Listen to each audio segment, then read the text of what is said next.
ሰላም ጤና ይስጥልኝ ውድ ተመልካቾቻችን፣ ከዚህ ቀጥሎ የምናቀርበው ጽሁፍ ጠቅላይ ሚኒስትር አብይ አህመድ በፓርላማ ንግግራቸው አቶ ገዱ አንዳርጋቸውን በተመለከተ። ክቡር አቶ ገዱ ያኔ የውጭ ጉዳይ ሚኒስትር ነበሩ። ከአንዴም ሁለቴ ኤርትራ ልኬያቸዋለሁ። የላኳቸው የትግራይን ህዝቤን አታገሷቅሉ፣ ሀብቱን አትዝረፉ፣ ጸቡ ከቲፒኤልኤፍ እንጂ ከትግራይ ህዝብ አይደለም የሚል ነው። አቶ ገዱ አሁን እኛ ጋር የሉም፣ ግን ክር አላቸው፣ ህሊና አላቸው። ዛሬ ቢደብቁ በታሪክ ውስጥ ይወጣል። ለምን ጉዳይ ነው እንደተነጋገሩ እሳቸውም ያውቃሉ፣ ሻዕቢያም ያውቃል፣ እኛም እናውቃለን። አሉ አልሞቱም። ለተናገሩት ንግግር አቶ ገዱ አንዳርጋቸው የቀድሞው የውጭ ጉዳይ ሚኒስትር የሰጡትን ምላሽ ይሆናል። ተከታተሉን። ቀን 27/05/2018 ዓ.ም ለክቡር ጠቅላይ ሚኒስትር አብይ አህመድ ከገዱ አንዳርጋቸው።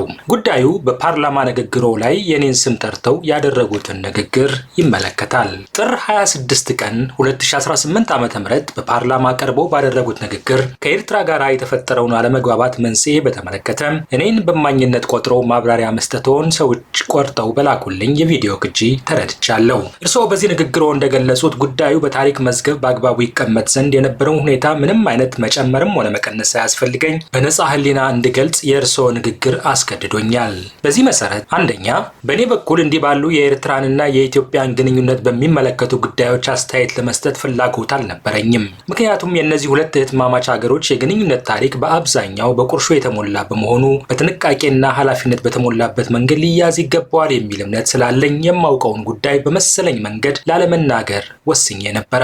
መቼም የትግራይ ጦርነት ተጀምሮ በፕሪቶሪያ ስምምነት እስኪቆም ድረስ የኤርትራ ጦር ከኢትዮጵያ መከላከያ ሰራዊት ጎን ሳይሰለፍ የቀረበት ጊዜ ያለ አይመስለኝም። ሌላው ቀርቶ በ2013 ክረምት ላይ የትግራይ ኃይሎች ወደ አማራ ክልል አልፈው በገቡበት ወቅት የኤርትራ ሰራዊት እስከ ደብረ ታቦር አካባቢ ድረስ መጥቶ መዋጋቱን እናስታውሳለን። የኢትዮጵያ መከላከያ ሰራዊትና የኤርትራ ጦር በአንድ ላይ ወታደራዊ ኦፕሬሽን መስራት ያቆሙት በፕሪቶሪያው ድርድር የተኩስ አቁም ስምምነት መደረሱ ይፋ ከሆነ በኋላ ነበር። እስከዚያ ድረስ ግን የአንድ አገር ሰራዊት በሚመስል ሁኔታ አብረው ነበሩ።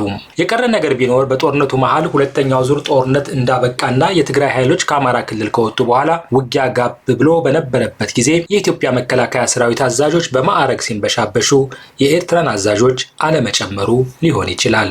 ሁለተኛ፣ ከዚያ ሁሉ ጥፋት በኋላ በአሁኑ ወቅት እርስዎ የትግራይንም ሆነ የኢትዮጵያን ሕዝብ ይቅርታ ይጠይቃሉ ብዬ ስጠብቅ ጉዳዩን አዛብተው ሲያቀርቡ ሳይ ባነሱት ጉዳይ ላይ ብቻ ማብራሪያ መስጠትን መረጥኩኝ። በትግራይ ክልል በነበረው ጦርነት የትግራይ ኃይሎችን ጨምሮ በጦርነቱ ተሳታፊዎች አማካኝነት የደረሰው ጉዳት የትግራይን ሕዝብ ለማመን በሚከብድ ሁኔታ እንዲደቅ ያደረገ በመሆኑ ለዚህ ድርጊት አንድ አካል ብቻ ተጠያቂ አድርጎ እኔ ከደሙ ንጹሕ ነኝ ለማለት መሞከር ከሕግ ከፖለቲካና ከሞራል ተጠያቂነት ሊያድን ካለመቻሉም በላይ መሰል ጥፋት ዳግም እንዳይደገም ተገቢውን ትምህርት እንዳይወሰድ ያደርጋል። እውነቱን ለመናገር በዚያ ጦርነት ወቅት የትግራይ ህዝብ ማንም ወገን የተጎዳ ብሎ ከጎኑ የሚቆምለት መንግስትም ሆነ ሌላ ወገን አልነበረውም። የነበረውን የመንግስት ጫና ተቋቁመው በተወሰነ ደረጃ ከትግራይ ህዝብ ጎን መቆም የቻሉት ጥቂት ኢትዮጵያውያን የፖለቲካ ሰዎች፣ ዓለም አቀፍ ድርጅቶችና የተወሰኑ የውጭ መንግስታት ብቻ ነበሩ ማለት ይቻላል። ይህ የኛው የኢትዮጵያውያን እውነተኛና አስቀያሚ የቅርብ ጊዜ ታሪካችን ነው። ሶስተኛ፣ እኔ እግዚአብሔር ደጉን አመላክቶ ከትግራይ ህዝብ ጋር ያለውትን አስከፊና የተበላሸ ግንኙነት ቢያሻሽሉ ደስ ከሚላቸው ሰዎች አንዱ ልሆን ይችል ነበር።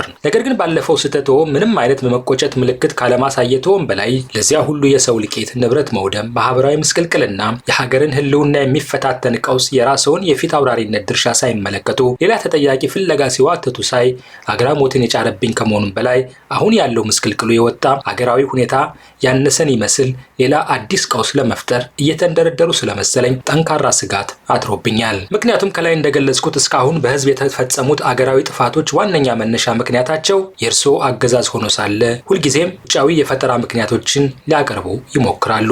የትግራይ ጦርነት፣ በአማራ ህዝብ ላይ እየተፈጸመ ያለው ዘርፈ ብዙ ጥፋት፣ ማለቂያ የሌለው የኦሮሚያ ክልል ጦርነት፣ የቤኒሻንጉልና የቅርቡን የጋምቤላን ግጭት ጨምሮ በሌሎች የሀገሪቱ አካባቢዎች ብዙ ጥፋት ያስከተሉ ሀገራዊ ቀውሶች የተፈጠሩት በዋናነት በእርስዎ አገዛዝ ደካማነትና ያለ ግጭትና ጦርነት በስልጣን ላይ መኖር አልችልም ከሚለው የተሳሳተ አስተሳሰቦ የተወለዱ ችግሮች ናቸው።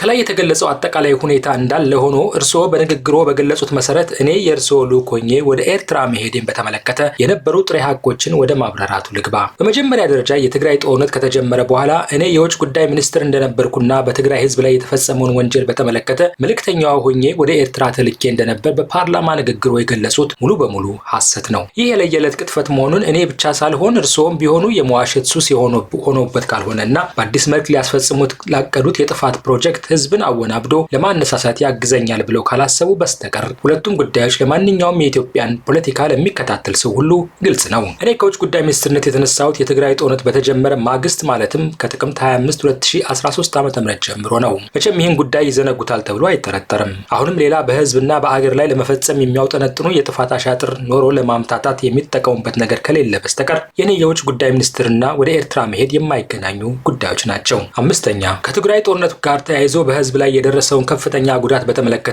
እርስዎ ህዝቤን አታጎሳቁሉ የሚል መልእክት አስይዘው እኔን ወደ ኤርትራ የላኩኝ መሆኑን እንዳረጋግጥ ምስክርነት ጠርተውኛል። ክቡር ጠቅላይ ሚኒስትር ከዚህ ላይም ትልቅ ስህተት ፈጽመዋል። እኔ የማውቀው ሀቅ ከዚህ የተለየ በመሆኑ በዚህ ረገድ ጥሩ ምስክር ልሆኖት አልችልም። እንደርሶ ከእውነት ጋር የተጣላ ሌላ ምስክር ቢፈልጉ ይሻለዎታል። እኔ ስለ ትግራይ ህዝብ ያለዎትን አመለካከት እንድናገር ከፈለጉ የማውቀው እውነት እርስዎ ከተናገሩት በእጅጉ የተለየ ነው። በእውነቱ ለመናገር በዚያን ወቅት የምር ከሚያስቆጣዎትና ሌሎችን እንደ ጠላት እንዲያዩ ከሚያደርጉት ጉዳዮች ውስጥ አንዱና ምናልባትም ዋነኛው የትግራይን ህዝብ በደል ማንሳት ነበረ። ለኔው ለራሴ ያሉኝን ላስታውሰዎት። በ3 ሳምንታት ውጊያ የህወሓትን ኃይል ሰባብረን መቀሌን ተቆጣጥረናል የሚለውን ደስታ ለማብሰር በተጠራው የስራ አስፈጻሚ ኮሚቴ ስብሰባ ላይ የነበረን የግምገማ ሐሳብ መሰረት በማድረግ አንድ ሐሳብ አንስቼ ነበር። ቀርቦ የነበረው ግምገማ የትግራይ ህዝብ በሰሜን እዝ ላይ የተፈጸመው ጥቃትም ሆነ በመከላከያ የተወሰደው የአጸፋ እርምጃ ዱብዳ ሆኖበት ከማንም ወገን ሳይሰለፍ ባይተዋር ሆኖ ጦርነቱን በገለልተኛነት ይመለከት ነበር የሚል ነበር። እኔም በዚሁ የግምገማ ሐሳብ ላይ በመመርኮዝ ህዝቡ እንዲረጋጋ፣ ስርዓተ አልበኝነት እንዳይፈጠር፣ ወታደሩ በአሸናፊነትና በበቀል መንፈስ ህዝብ እንዳያንገላታ ጥንቃቄ መደረግ አለበት፣ ቶሎ ብሎ የሲቪል አስተዳደር እንዲቋቋምና በራሱ ልጆች እንዲተዳደር መደረግም ይኖርበታል፣ በደል የሚደርስበት ከሆነ ህወሓትን ሊናፍቅና እንደገና ሊያጠናክረው ይችላል የሚል ስጋት አዘል አስተያየት አቀረብ። እርስዎም በመድረኩ ላይ ያነሳሁትን ሐሳብ በአዎንታ ተመልክተው አለፉት። መድረኩ ተጠናቆ ከስብሰባ አዳራሽ እንደወጣን ግን ለብቻዬ ጠርተው የነገሩኝንና ስለ ትግራይ ህዝብ ያለውትን አመለካከት በትክክል የሚያሳየውን አስተያየቶን ላስታውሰዎት። እንዲህ ነበር ያሉኝ። ትግራዮች ከእንግዲህ ከደረሰባቸው ሽንፈት አገግመው ጠንክረው ሊወጡ ይችላሉ ብለህ አታስብ። እንዳይነሱ አድርገን ሰብረናቸዋል። ብዙ ሰው የትግራይ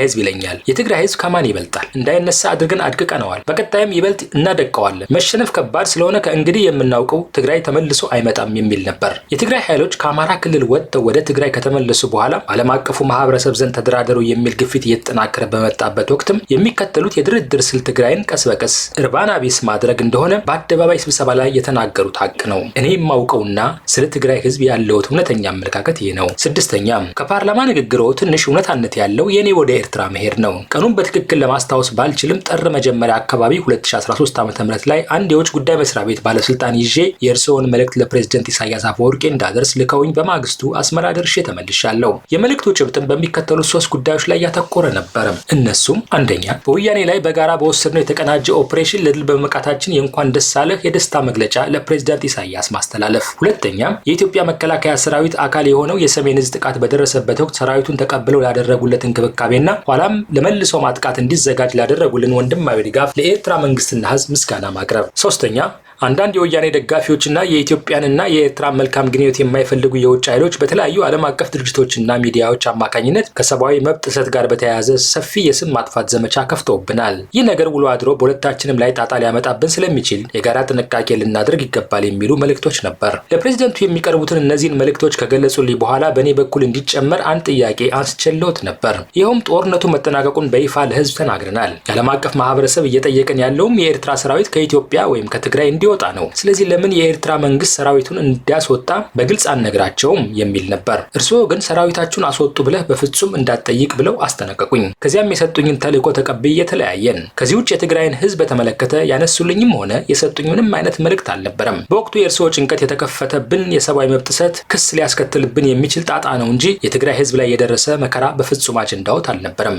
በማግስቱ በተዘጋጀልን አነስተኛ የኮንትራት አውሮፕላን ተሳፍረን አስመራ ደረስን። የኤርትራ ባለስልጣናት በአስመራ ኤርፖርት ተገኝተው ከተቀበሉም በኋላ ፕሬዝዳንት ኢሳያስ ወደሚገኙበት ቦታ ወስደውን ለፕሬዝዳንቱ የያዝነውን መልእክት አቀረብን። በያዝነው መልእክት ላይ ምንም ያወዛገበን ነገር አልነበረም። የማስታውሰው ስለተከፈተብን የሰብአዊ መብት ጥሰት ዘመቻ ለፕሬዝዳንት ኢሳያስ ስነግራቸው በእሳቸው በኩል የሰጡኝ መልስ የሚቻለው ጥንቃቄ ሁሉ እንዲደረግ እኛም እናንተም ለበታች መዋቅሮቻችን መመሪያ እናስተላልፍ፣ በተረፈ እኔና አብይ በተስማማነው መሰረት ገና ብዙ የሚሰሩ ስራዎች አሉን የሚል ነበረ።